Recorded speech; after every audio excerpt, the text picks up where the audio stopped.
مصطفیٰ۔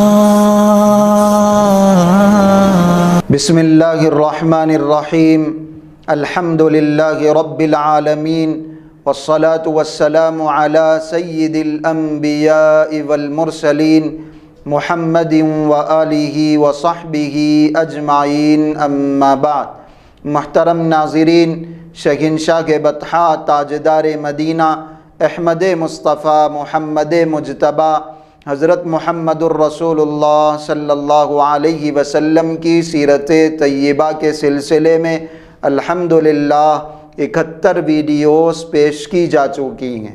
ان 71 videos میں نبی اکرم صلی اللہ علیہ وسلم کی سیرت طیبہ کے مختلف حالات اور واقعات سنائے گئے۔ آپ علیہ السلام کی ولادت سے ہجرت تک کی تفصیلات بتائی گئیں۔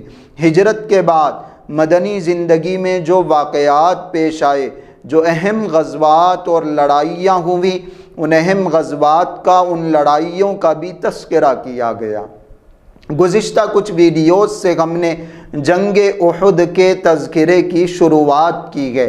حضور اکرم صلی اللہ علیہ وسلم کو مکہ کے مشرکوں نے، کافروں نے ہر طرف سے گھیر کر قتل کرنے کی نعوذ باللہ کوشش کی، لیکن صحابہ کرام رضوان اللہ علیہم اجمعین نے جانثاری کے مظاہرے پیش کیے، آپ علیہ السلام سے محبت کا ثبوت دیا، نبی اکرم صلی اللہ علیہ وسلم پر مرنے مٹنے کے ایسے بے مثال واقعات دکھائے۔ حضور اکرم صلی اللہ علیہ وسلم کو پوری حفاظت کے ساتھ احد پہاڑ پر پہنچایا گیا۔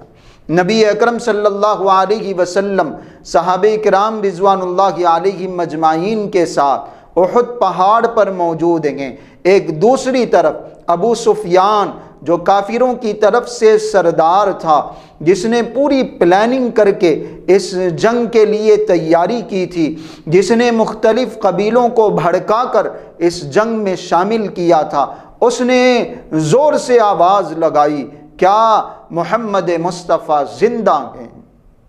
چونکہ آپ علیہ السلام کو پہاڑ پر پہنچا دیا گیا تھا اور کسی کو پتہ نہیں تھا کہ آپ علیہ السلام کس کیفیت میں ہیں، زخمی ہیں تو زخموں کی کیا حالت ہے، اور چونکہ کافروں کو یہ محسوس ہو رہا تھا کہ مسلمان یہ جنگ ہار چکے ہیں، تو ابو سفیان نے تانا دینے کے لیے بڑی زور سے آواز لگائی، کیا محمد مصطفیٰ زندہ؟ حضرت ابو بکر، حضرت عمر جواب دینا چاہتے تھے، آپ علیہ السلام نے فرمایا خاموش رہو، اس کی بات کا کوئی جواب مت دو۔ ابو سفیان نے دوبارہ آواز لگائی، کیا ابو بکر زندہ ہے؟ آپ علیہ السلام نے فرمایا کوئی جواب مت دو۔ تیسری مرتبہ اس نے آواز لگائی، کیا عمر زندہ ہے؟ آپ علیہ السلام نے فرمایا کوئی جواب مت دو، خاموش رہو۔ جب 3 مرتبہ کے اس کے نعرے پر، اس کے سوال پر کوئی جواب نہیں آیا اور آپ علیہ السلام نے ایسے موقع پر خاموش رہنے کا حکم دیا، تو اس نے کہا کہ اے مسلمانوں، اس کا مطلب یہ ہے کہ تم شکست کھا گئے ہو، تم ہار گئے ہو، تم زندہ نہیں ہو، تم پیچھے ہٹ گئے ہو۔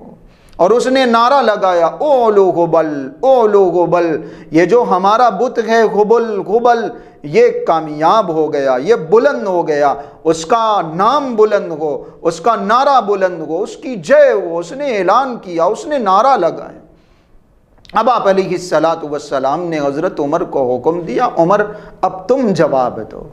آپ علیہ السلام سے انہوں نے پوچھا، اللہ کے رسول کیا جواب دیں؟ آپ علیہ السلام نے فرمایا، اللہ اعز و اجل، اعلان کرو کہ عزت والی ذات اور شرافت والی ذات تو اللہ رب العزت کی ہے، اللہ اعز و اجل۔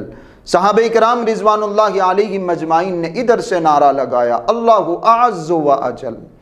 اس نے اعلان کیا، اس نے نعرہ لگایا، لنا العزا ولا عزا لکم، کہ ہمارے لیے تو عزا ہے، ہمارا بت ہے، تمہارے لیے کوئی عزا نہیں، تمہارے لیے کوئی عزت نہیں ہے، تم ذلیل ہو گئے ہو، تم رسوا ہو گئے ہو، تم ہار گئے ہو۔ آپ علیہ السلام نے دوبارہ حضرت عمر سے فرمایا جواب دو۔ حضرت عمر نے جواب دیا اللہ مولانا ولا مولا لکم، کہ اللہ ہمارا مددگار ہے، تمہارا کوئی مددگار نہیں۔ دونوں طرف سے نعرے لگ رہے ہیں، دونوں طرف سے آوازیں دی جا رہی ہیں۔ ابو سفیان نے کہا کہ دیکھو ہم نے تم سے بدر کا انتقام لے لیا، کہ بدر کا بدلہ ہم نے تم سے لے لیا۔ ادھر ابو سفیان اس مکالمے میں، اس نعرے لگانے میں مصروف ہے، اور ادھر ابو سفیان کی بیوی ہندہ نعشوں کو اور اس کے ساتھ آنے والی جو عورتیں تھیں، جو سرداروں کی بیویاں تھیں، وہ لاشوں کا مسئلہ کرنے میں مصروف ہیں، اور ان کی مسلمانوں کی، صحابہ کرام رضوان اللہ علیہم مجمعین کی جو لاشیں تھیں ان کے ٹکڑے کرنے میں مصروف۔ ہندہ کے باپ کو، عتبہ کو، حضرت حمزہ رضی اللہ عنہ نے جنگ بدر میں قتل کیا تھا۔ جبیر ابن مطعم ایک کافروں کے سردار تھے، ان کے چچا کو، انہوں نے بعد میں اسلام قبول کیا، جبیر ابن مطعم کے چچا کو حضرت حمزہ نے قتل کیا تھا۔ جبیر ابن مطعم کا ایک غلام تھا وحشی، جبیر ابن مطعم نے اپنے اس وحشی غلام سے کہا تھا کہ اگر تم نے حمزہ کو قتل کر دیا میں تمہیں آزاد کر دوں گا۔ ہندہ نے وحشی سے اعلان کیا تھا، وحشی سے وعدہ کیا تھا کہ اگر تم نے حمزہ کو قتل کر دیا، حمزہ کو تم نے ہلاک کر دیا، میں تمہیں بہترین انعامات سے نوازوں۔ وحشی کی ہمت نہیں تھی کہ وہ حضرت حمزہ کے مقابلے میں کھڑا ہوتا، ان سے لڑائی لڑتا۔ چھپ کر اس نے حملہ کرنے کی کوشش کی۔ حضرت حمزہ کافروں کی صفوں کی طرف بڑھ رہے تھے، کافروں کو قتل کرتے جا رہے تھے۔ اس نے ایک پتھر کے پیچھے سے چھپ کر ایک نیزہ حضرت حمزہ رضی اللہ عنہ کو مارا۔ اس نیزے کے ان کے پیٹ میں چبھ جانے کی وجہ سے حضرت حمزہ رضی اللہ عنہ شہید ہو گئے۔ جنگ ختم ہوئی، ادھر حضور اکرم صلی اللہ علیہ وسلم پہاڑ پر موجود ہیں، ادھر حضرت حمزہ کی لاش کے پاس ہندہ پہنچ گئی، اور اس نے حضرت حمزہ کی لاش کے ٹکڑے ٹکڑے کر دیے، ان کے ہاتھ کاٹ دیے، ان کے پاؤں کاٹ دیے، ان کی ناک کاٹ دی، ان کی کھوپڑی پھوڑ کے اس نے اس کھوپڑی میں شراب پینے کی کوشش کی، اس نے ان کے سینے کو چاک کر کے ان کا جگر نکالا اور اس کو چبانے کی کوشش کی، چبایا نہیں گیا تو اس نے زمین پر تھوک دیا۔ حضور اکرم صلی اللہ علیہ وسلم کے یہ جو جانثار صحابہ تھے، شہید ہونے والے صحابہ تھے، ان کی نعشوں کو، ان کے لاشوں کو ایسے بدترین انداز میں مسلح کیا جا رہا تھا۔ انہوں نے اپنا بدلہ نکالنا تھا۔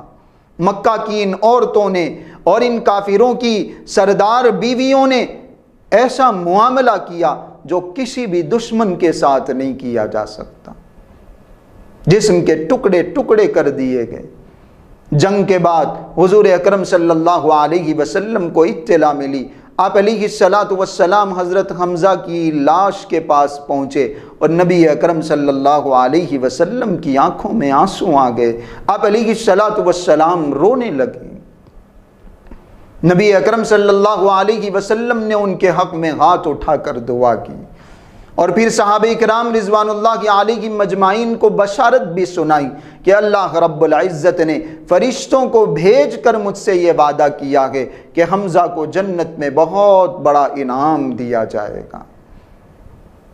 نبی اکرم صلی اللہ علیہ وسلم کو اطلاع ملی کہ حضرت حمزہ کی بہن آپ علیہ السلام کی پھوپھی حضرت صفیہ اپنے بھائی کی تلاش کے لیے نکلی ہیں۔ آپ علیہ السلام نے حضرت صفیہ کے بیٹے حضرت زبیر سے فرمایا، جاؤ اپنی اماں جان سے کہو کہ وہ اپنے بھائی کو نہیں دیکھ سکتی، وہ اس حالت میں نہیں ہے کہ ان کے جسم کو دیکھا جا سکے۔ لیکن وہ بھی سید الشہداء حضور اکرم صلی اللہ علیہ وسلم کے چچا حضرت حمزہ جیسے بہادر شہید کی بہن تھی۔ انہوں نے کہا کہ میں رونے کے لیے نہیں آ رہی ہوں، میں جانتی ہوں کہ انہوں نے اللہ کے راستے میں قربانی دی ہے، لیکن میں دیکھنا چاہتی ہوں اپنے بھائی کو۔ آپ علیہ السلام نے اجازت دے دی۔ حضرت صفیہ نے اپنے بھائی کے جسم کے ٹکڑوں کو دیکھا، رونے لگی، اور انہوں نے انا للہ و انا الیہ راجعون پڑھا۔ کوئی نوحہ نہیں کیا، کوئی ماتم انہوں نے نہیں کیا، انا للہ و انا الیہ راجعون پڑھا اور انہوں نے ہاتھ اٹھا کر دعا کی، اے پروردگار میرے بھائی کی اس قربانی کو، اس شہادت فرما لیجیے۔ یہ غزوہ احد میں شہید ہونے والے حضرت حمزہ رضی اللہ عنہ، غزوہ احد کے ایک اور شہید حضرت حنظلہ رضی اللہ عنہ ہیں، بڑی عجیب و غریب ان کی شہادت ہے۔ شادی ہوئی ہے ایک رات پہلے، اپنی بیوی سے انہوں نے صحبت کی، اپنی بیوی سے انہوں نے تعلق قائم کیا، اور ابھی انہوں نے غسل بھی نہیں کیا تھا، کانوں میں صدا آئی، آواز آئی کہ احد کا معرکہ درپیش ہے۔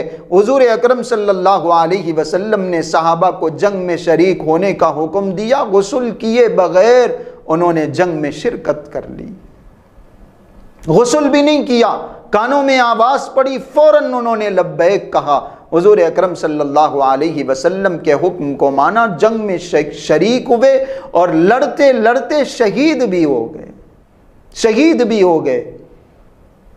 حضور اکرم صلی اللہ علیہ وسلم نے جب لاشوں کو تلاش کرنے کا اور ایک جگہ اکٹھا کرنے کا حکم دیا، صحابہ نے دیکھا کہ ان کے جسم سے پانی بہہ رہا ہے، ایسا لگ رہا ہے جیسے انہیں ابھی ابھی غسل دیا گیا ہو۔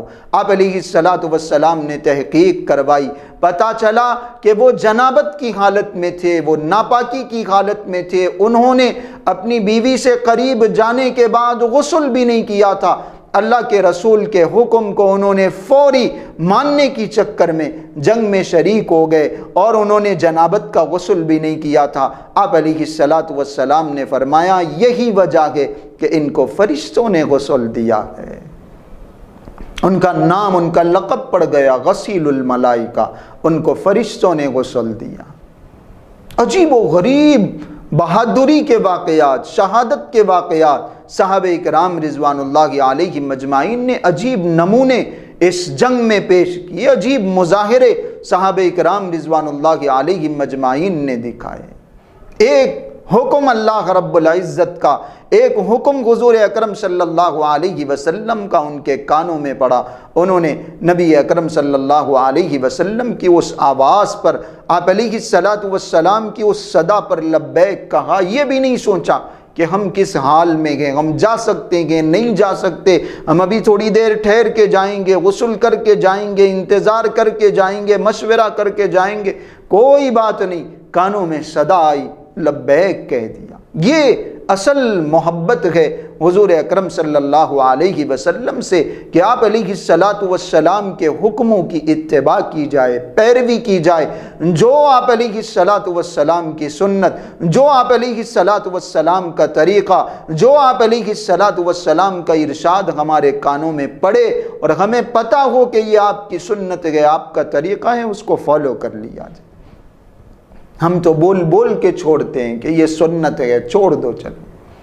صحابہ اکرام رضوان اللہ علیہم اجمعین کی حضور اکرم صلی اللہ علیہ وسلم سے ایسی سچی محبت تھی، ایسا سچا تعلق تھا، یہ بھی نہیں دیکھا کہ میں تو ابھی نیا نیا دلہا ہوں، میری تو ابھی ایک نئی زندگی شروع ہوئی ہے، ایک نیا دور میرا شروع ہوا ہے، میں ابھی بعد میں جنگ میں شریک ہو جاؤں گا، اور بھی تو لڑائیاں ہوں گی، اس میں ہم شامل ہو جائیں گے، ابھی تو میں تھوڑا سا اپنی بیوی کو وقت دے دوں، ابھی تو میں اپنی نئی زندگی تھوڑی سی اچھی گزار لوں پھر لڑوں گا، یہ بھی نہیں سوچا۔